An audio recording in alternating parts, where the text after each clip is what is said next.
Sacred Heart is proud to sponsor Pensacola Histories in recognition of the Daughters of Charity who brought their mission of care to Pensacola over 90 years ago.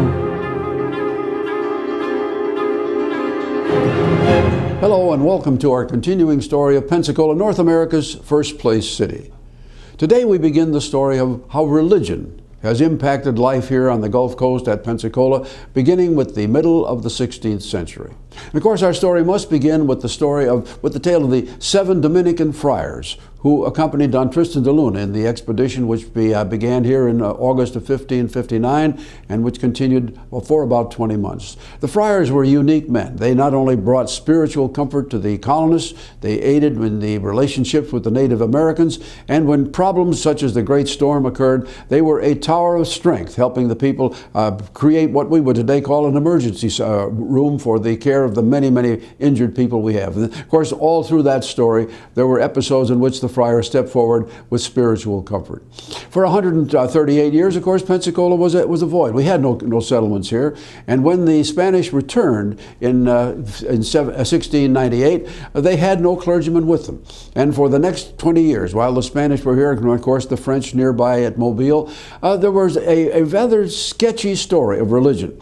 For most of that 20 years, the spiritual comfort came from chaplains who were more or less loaned here from the French colony at Mobile. Late in the period, beginning in about 1717, a chaplain was here who was Spanish, but we have very little record of who he was and what he did. Then, of course, after a void of about 3 years, the Spanish returned, setting up a little settlement on Santa Rosa Island. And of course, we have that wonderful picture of what the village was like. And right in the right center of that picture is an 8-sided wooden chapel or church, which was built for that specific purpose. We know very little about how people worship there, and we have no details at all about clergy, but we must assume that they were there. And of course, this was a settlement which lasted here on that particular location for 30 years. And then, of course, a hurricane destroyed the settlement. The survivors moved across the bay and set up the beginnings of what we call Pensacola today. We know precious little about the spiritual comfort for those roughly 250 Spaniards who were here on the coast at Pensacola from 1752 to 63. Then, of course, came the British, and as we referred to it in the story of the British period, we had the beginnings here with Reverend Nath Cotton, who arrived here in 1767. He and a few additional chaplains arrived to cover the period up to 1781, but the British never built a church here. All of the religious activities, as with the school, were concentrated in what was called Government House. When the Spanish returned, there was a succession of Catholic priests who joined them. They built no church, and people like Father Coleman, who was the most prominent of these priests, literally carried on their religious activities, their church services. The story goes on the second floor of a warehouse, some down along the bay. We have no idea what it looked like, but the story comes to us from Father Coleman's diary. Basically, he said they worshipped in a warehouse, but that's basically all we know.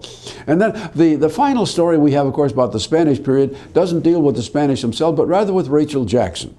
Rachel was, of course, a very religious woman, and she accompanied her husband when he came here to oversee the exchange of flags between the United States and Spain.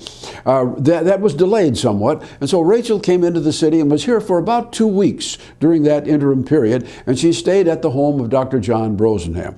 And now Rachel became very upset because on Sunday morning she would stand on the balcony of Dr. Brosenham's house and see that the people came out of worship, the Catholic Mass early in the morning, and then the whole town would just explode. People had a wonderful time all through Sunday morning and afternoon, and Rachel said this was wrong, and she prevailed upon her husband to insisting to him that among the ordinances that were put in place when the United States and Florida became part of the United States as a territory, that there be an ordinance detailing how people should worship and how they should observe the Sabbath. And her husband complied. It was one of the ordinances presented that first day. However, I don't think we can honestly say that made a great difference in the way these people did worship immediately. Now, as the Americans took charge here, of course, there were a number of very active Protestant organizations that had developed during the colonial period, and several of them had major conference organizations. So very shortly after the settling in here of Andrew Jackson, we see the arrival in Pensacola of Reverend Alexander Talley. Mr. Talley was sent out of the Carolina Conference of the Methodist Church, and his order was to try and establish Protestant missions in Pensacola and in Mobile. Reverend Talley labored faithfully here for a year, and he did not succeed, according to his diary at least, he did not succeed in signing up a single convert. He left and went on his way to become a chaplain to the Cherokees in North Carolina. Now, from that point on, the Methodist Church sent out a succession of men who would serve here for over the period of the next 10 years. There was Ashley Hewitt, Henry Cook, John Lambeth, Isaac Boring, Adam Myrick.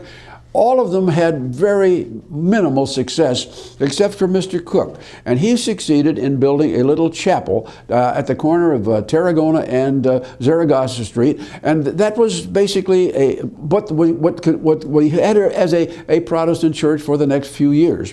It wasn't much, and we know that because one of the next people to come was a Presbyterian minister, and his name was David Robinson Preston. Mr. Preston came down here, and he made visits up and down the Escambia River where lumbering activities were just beginning, activities to support the building of the forts. And he reported back to his conference that, yes, there was the coming of some Presbyterians here, but they were so scattered, there was little opportunity for them to found a church. And so he didn't recommend that, but his diary tells us a wonderful story of what things were like here. And then on one or two occasions, the Methodist missionary here gave Preston the right to use the little chapel, the Methodist chapel, and he did so. And his story talks about the fact that he preached there on a very cold night. There was no heating in the church. There was no adequate windows to keep out the chill. And he said, in addition to that, he preached to what he called a small crowd. Well, right after that came Reverend Williston. Now, Reverend Williston was took a different approach. Reverend Williston was sent forth by the Carolina Conference of the Episcopal Church. He arrived in town, looked around, and said, I'm going to take a different tack on this. So he went down to the new Pensacola Gazette newspaper, and he placed a little ad on the front page, which said basically this: I invite all who are practicing Protestant Christians to join me for a meeting in Government House at 7 o'clock on Thursday evening. Of course, he had no idea who might show up, but as it turned out, it was quite a crowd. There were 12 Episcopalians, 10 Methodists, 2 Baptists, and 2 Presbyterians, all gathered in there. They had a wonderful meeting that night, and as a sort of a religious miracle, these people agreed to do something together. They said, we want to found a functioning church, and we've got enough people here now to do that if we work together.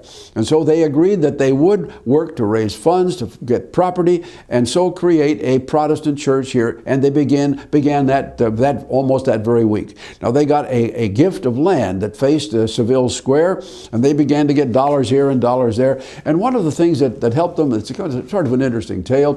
One of the larger contributions that they got came because the U.S. Constitution, Old Ironsides, was making a visit to the Navy Yard at Pensacola. And by that time, Commodore Warrington had left, and Commodore Woolsey, who was an ardent Episcopalian, went on board the ship, and he may have done a little arm twisting in doing this, but nonetheless, the Commodore raised about $360, which was at that point a very large part of the funds being gathered.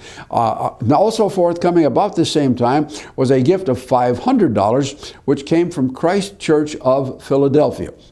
Well, all of this came together, construction began, and so that by the early part of April of the year 1832, we now have a Episcopal Church with all 4 of these denominations participating. And of course, because the Episcopalians were the most numerous, it was agreed that they would indeed follow that form of worship. Now, I wish I could tell you that this new arrangement went forward with no troubles at all. The denominations flowed in, everything grew, and there was some growth. But they faced the usual financial problems that you could take, and also there was another concern. The Episcopal Church sent forth men to be the pastors of this church, but they had a very difficult time because they died.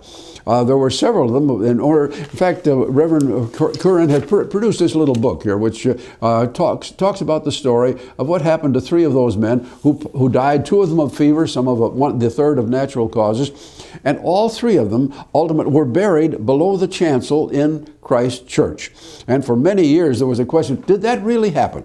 And it was more than a century later that one good Episcopalian, a man named Crawford Rainwater, supplied the dollars, and Dr. Judy Benz from the university and her archaeological staff, literally with permission from the church, went underneath the chancel to do an archaeological study to see were the remains actually there, and the answer was yes, they are. And so they were very carefully reinterred there, and so we know today, yes, that story was true.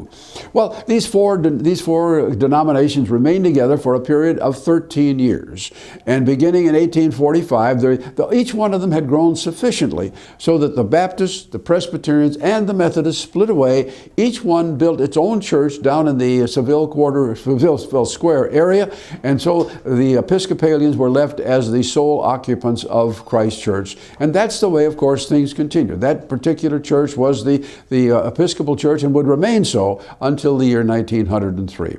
Well, of course, right about this same time, as this church opened, there was a movement almost worldwide that had come out of England. It is called the Oxford Movement. And this was a rebirth of energy and enthusiasm within the Christian church almost worldwide. And because of that, of course, more and more people wanted to flood in, and all of the denominations here and elsewhere began to grow numerically. And we can see that between 1832, when Christ Church was built, up to the war between the states, the numbers of all of the denominations were growing. Now, for example, in the Presbyterian Church, the story was something like this. When they opened their new church on Intendencia Street in 1845, they called a man named Peter Donan. Reverend Donan apparently did a very good job for almost a decade. And then one of the interesting stories, again, about religion here, Reverend Donan did something that we really can't explain. The session minutes, as they were recorded then, said that Mr. Donan lost his reason and disappeared from the community with all of the church records. They didn't say that he took the money, just the church records, and we know very little about him beyond that. He never turns up in the story again. But about the same time, of course, a new pastor arrives here for the Presbyterians, and all of these churches continue on with a very fine story, even though the community is small, through the period leading up to the war between the states. And of course, by the time we get into the mid-1850s, the problems that were besetting North and South were beginning to affect the churches as well. The abolitionist movement in the North, of course, was driving a wedge between churches in the North and the South. And here in the South, most of the churches, this was certainly true in Pensacola, most of the churches here sided with the overall thought that slavery was to be maintained, and that if the states had to secede from the Union to make this possible, they were going to do this. And so that's exactly the way things stood when the war began in early 1861. And through the next 13 months, all of these churches went about their business, doing their thing. And then, of course, as they got closer and closer to the month of May in 1862, it was obvious that the Pensacola itself was going to be evacuated. And the question, what shall we do with our church? How can we preserve it? The Yankees may come in here and desecrate it. What will we do?